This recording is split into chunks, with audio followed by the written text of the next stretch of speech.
દ્વારકાધીશ, કેમ છો YouTube family? Finally સ્વાગત છે મારા એક મસ્ત મજાના વ્લોગની અંદર. તો ફાઇનલી આજે આપણે આવી ગયા છીએ સાગપર, જ્યાં છે માં ખોડિયારના બિરાજણા. સાગપર ગામ આવેલું છે અમરેલી જિલ્લાના લીલિયા તાલુકા ગામની અંદર. ચાલો દર્શન કરવા જઈએ.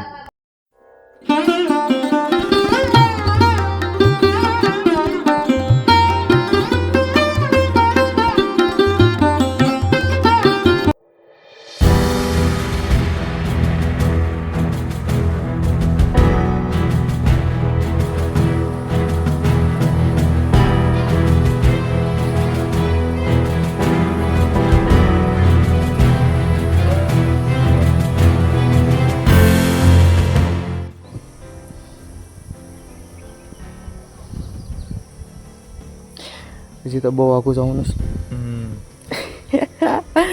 કેમ થાય? તડકો ભાઈ બહુ જોરદાર છે, એટલે આવો ને તો ટાઢા પોરના નીકળજો. અમે તો તડકાના નીકળી ગયા છીએ. હાલો હવે જઈએ.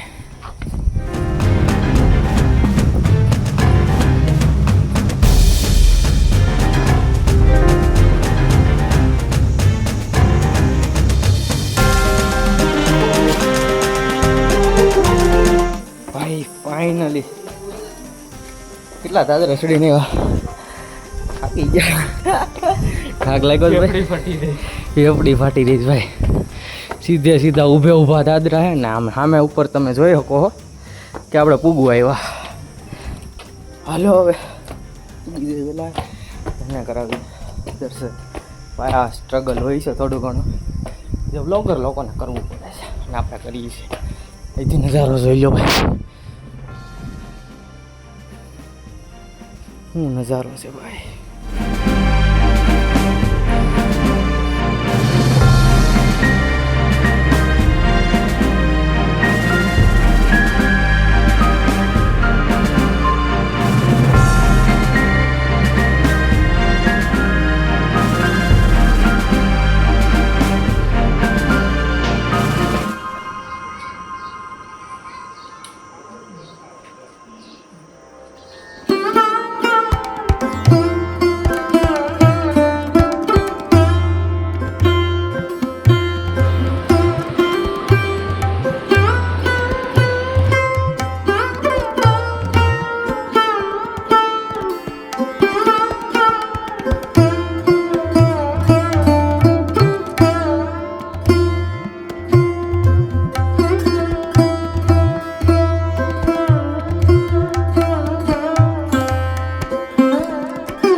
દર્શન કરીને ભાઈ અનેરો આનંદ આવી ગયો છે. અને ભાઈ હવે જઈએ છીએ ઘરે, કેમ કે ઘણું બધું એવું થોડું ઘણું કામ છે, શૂટ કરવા જવાના છે હજી એક જગ્યાએ.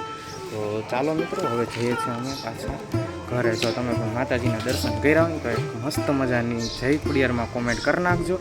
અને હા, આઈડી સબસ્ક્રાઈબ કરવાનું ભૂલતા નહીં. અને મળીએ પાછા આવા ને આવા બ્લોગ સાથે, તો સબસ્ક્રાઈબ કરી નાખજો જેવી લાઈક બ્લોગ્સ. તો મળીએ આપણે પાછા આગળ. જય દ્વારકાધીશ.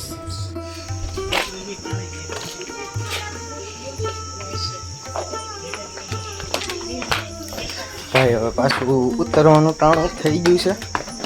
વિમલા કેવી મજા આવી ભાઈ દર્શન કરવાની.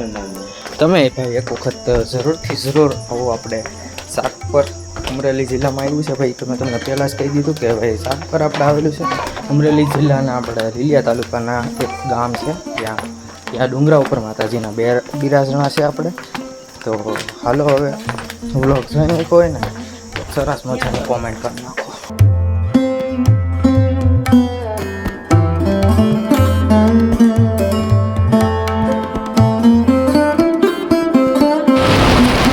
ચલો મિત્રો બેક ટુ હોમ થઈએ. જો તમને વિડીયો જોવાની મજા આવી હોય તો એક સરસ મજાની કોમેન્ટ કરી દેજો. અને હવેથી આવા ને આવા ધાર્મિક સ્થળો આપણે આપણા વ્લોગમાં બતાવવાના છે, તો આઈડી સબસ્ક્રાઈબ કરી નાખજો.